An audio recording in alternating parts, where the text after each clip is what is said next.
pinatawad at nilimot. Patatawarin ko ang kanilang kasamaan at hindi ko na aalalahanin ang kanilang kasalanan. Jeremias 31:34. Sinabi ng Panginoon, Ako nga ang siyang pumapawi ng iyong mga pagsuway alang-alang sa akin at hindi ko na aalalahanin ang iyong mga kasalanan. Ang kasalanan natin na pinatawad na ng Diyos ay hindi na niya aalalahanin pa dahil ito ay pinawi na ng dugo ni Jesus.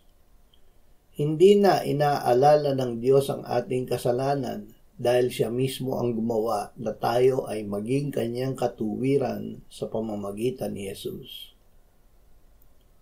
Salamat, Ama, na ginawa mo ang iyong anak na hindi nakakilala ng kasalanan na maging kasalanan para sa amin upang kami ay maging iyong katuwiran. Amen.